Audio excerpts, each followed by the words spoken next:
बिस्मिल्लाहिर्रहमानिर्रहीम। My dear students, अस्सलाम वालेकुम। आप देख रहे हैं math with Yasir Irfat. Dear students, आज हम लास्ट लेक्चर डिलीवर करने जा रहे हैं। एक्सरसाइज 8.2 लेक्चर 5 है। क्वेश्चन नंबर 5 ये रह गया था, तो हम ये आपसे अलग से डिस्कस करने जा रहे हैं। देखिए स्टूडेंट्स, हमने तमाम क्वेश्चंस 1 to 1 इस एक्सरसाइज की कंप्लीट कर ली हैं। इंशाल्लाह नेक्स्ट वीडियो में 8.3 एक्सरसाइज शुरू करेंगे, अल्लाह ने चाहा तो। Now come to the question number 5 right now. Question number 5 में कह रहा है find the equation of a circle which passes through the origin and with x intercept is 2 and is tangent to the line y minus 1 equal to 0। अब यहाँ तीन बातें हैं जो सबसे इंपॉर्टेंट है। Number 1, circle passes through the origin. Diagram पहले बना लिए ताकि टाइम की बचत हो सके। फिर कह रहा है कि x इंटरसेप्ट 2 है, यानी कि only passes through the x axis. x axis से गुजर रहा है तो y कंपोनेंट क्या होगा, 0। तो x इंटरसेप्ट का मतलब क्या होता है, 2, और y क्या होगा, 0। x intercept means on x axis. अब कह रहा है कि y माइनस 1 लाइन जो है ये इस लाइन की सर्कल के ऊपर टेंजेंट है। अब ये y माइनस 1 इक्वल टू 0 ये एक ऐसी लाइन है कि जिसमें y इज इक्वल टू 1 हो जाएगा। तो ये लाइन एक ऐसी है जिसमें x कंपोनेंट 0 है। तो जब x कंपोनेंट 0 है तो इसका मतलब है कि ये लाइन कहाँ होगी, y एक्सिस के ऊपर होगी, और ये लाइन y एक्सिस के ऊपर भी होगी और सर्कल के ऊपर टेंजेंट भी होगी।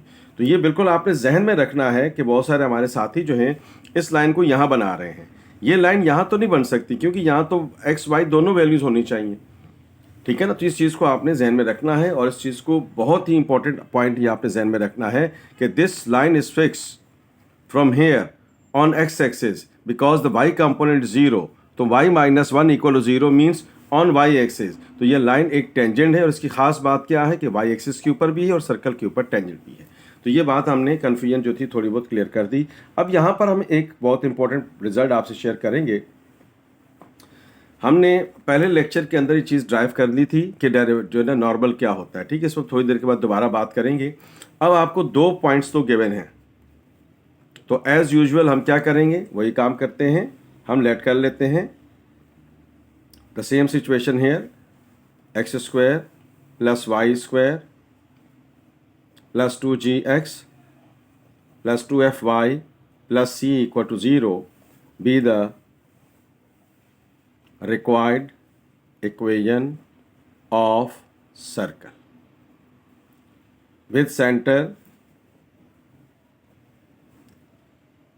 at minus g minus f। तो ये हमने हमेशा ये लेट करते हैं, जितने पॉइंट्स गिवन होते हैं उतनी इक्वेशंस को पहले कंसिडर कर लें, फिर दोबारा इस कंडीशन की तरफ आएंगे। तो अब आप देखें student, circle passes through the origin. तो what does it mean, that mean x is equal to 0 and y is equal to 0। कहाँ पुट करेंगे, सर्कल की जनरल इक्वेशन में पुट कर देते हैं। X square y square plus 2gx means 0, 2fy means 0 plus c equal to 0। सारे factor 0 हो गए तो c की वैल्यू क्या आ गई, 0। ये तो हम पहले ही बता चुके हैं कि when circle passes through the origin the constant term is 0। पिछले एक साल में हम बात कर चुके हैं, ठीक है स्टूडेंट्स। तो अब आइए, हमने पहला पॉइंट तो देख लिया कि origin 0 0 passes through the origin, तो एक्स वाई 0 0 था, तो सी की वैल्यू हमारे पास आ गई 0। पहला पॉइंट था, उससे हमारे पास डायरेक्ट वैल्यू आ गई। अब दूसरा पॉइंट ले लेते हैं, दैट इज 2, 0। तो अब आइए आगे चलते हैं। Okay student, the second point is 2, 0। तो एक्स आपके पास क्या है, 2, y आपके पास क्या है, 0। तो x की जगह 2, x square y square 2gx 2fy plus c equal to 0। तो अब देखें स्टूडेंट, ये 4 हो गया, ये 0, तो ये 2 2 ज़ा 4 हो गया, ये भी 4 हो गया, और c क्या है, वो भी 0 है।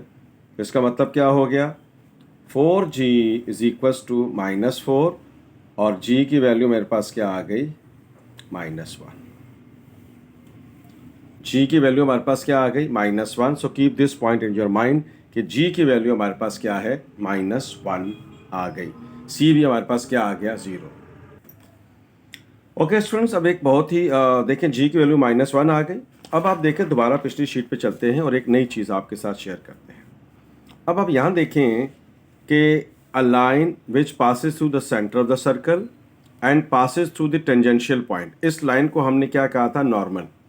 अगर आपने देखा हो कि मैंने पहला लेक्चर जो सर्कल पे डिलीवर किया था, we have describe the number of lines there, तो उस लाइंस पे हमने बात की थी कि नॉर्मल क्या होता है, टेंजेंट क्या होता है, तो उस पर हमने बात की थी।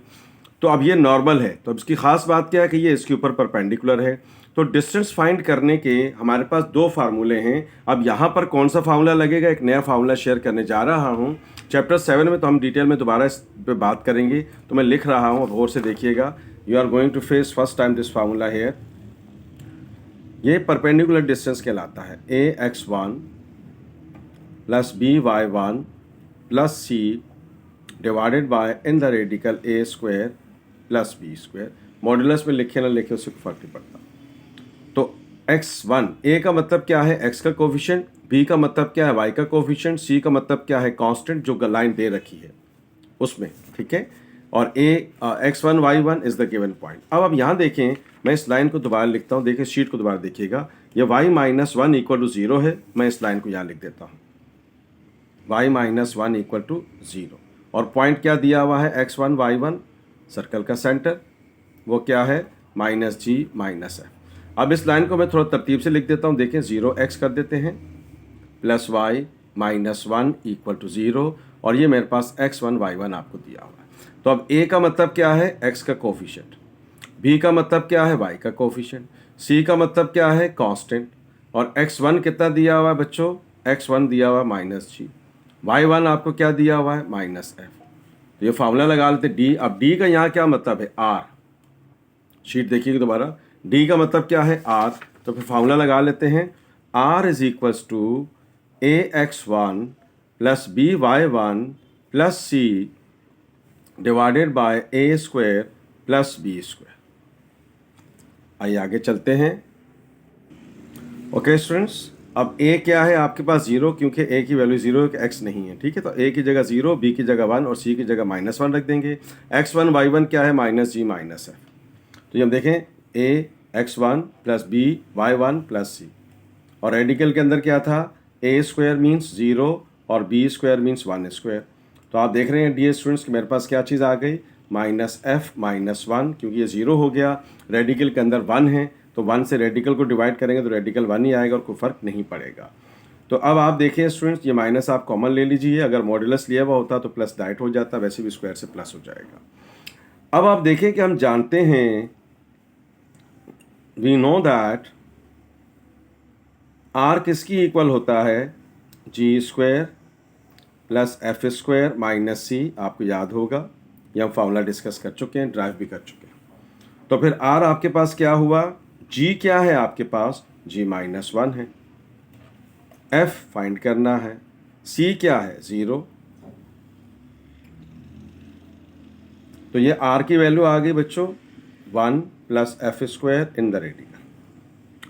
तो फिर r किसकी इक्वल है, r इक्वल है 1 plus f square in the radical. तो बेटा r बच्चों, r किसकी इक्वल हो गया, minus F plus 1। Squaring both side कर लेते हैं, स्क्वायरिंग बोथ साइड,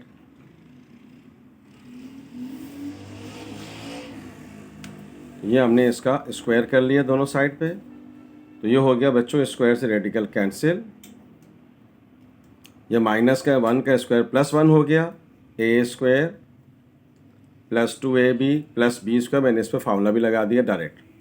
तो आप देख रहे हैं ये 1 से कैंसिल हो गया, एफ स्क्वायर से कैंसिल हो गया, तो 2f किसकी इक्वल आ गया, 0। तो फिर f की वैल्यू क्या आ गई, 0/2 दैट इज़ 2। तो अब आप देख रहे हैं स्टूडेंट्स कि हमारे पास GFC की वैल्यू आ गई। ओके स्टूडेंट्स, तो जी हमारे पास आ गया GFC। आपने g क्या निकाला, -1, f क्या आया 0, c क्या आया 0। तो फिर डियर स्टूडेंट्स, रिक्वायर्ड इक्वेशन क्या थी, x square plus y square plus 2gx plus 2fy plus c equal to 0। So this is here x square plus y square plus 2g की जगह -1 प्लस 2f की जगह 0, c भी आपको 0 दिया हुआ है। तो ये मेरे पास इसका आंसर आ गया। Minus 2x equal to 0। तो ये डियर स्टूडेंट्स हमारे पास इसका आंसर आ गया। अब इसमें ख्याल रखिएगा that was the last lecture which we have discuss here. इस क्वेश्चन का अलग से हमने इसलिए डिस्कस किया है कि हमने कुछ वीडियोस देखी थी जिसमें इन्होंने गलत तरीके से डिफ़ाइन किया हुआ है। बात ये नहीं है कि आपका आंसर सही आ रहा है, बात यह है कि वो सही होना चाहिए। एक दो फिर पहली शीट देखिए, ये लाइन ऐसे ही बनेगी। इस चीज़ को मैंने बार बार इस पर फोकस किया है। डियर स्टूडेंट्स, आज हमने लास्ट लेक्चर डिलीवर किया। ये लास्ट क्वेश्चन था। इससे पिछले क्वेश्चन और अगले क्वेश्चन में वीडियोज़ हम पहले ऑलरेडी अपलोड कर चुके हैं। If you like this video please share it and subscribe my channel math with Yasir Irfat. Thank you so much. Allah हाफिज़।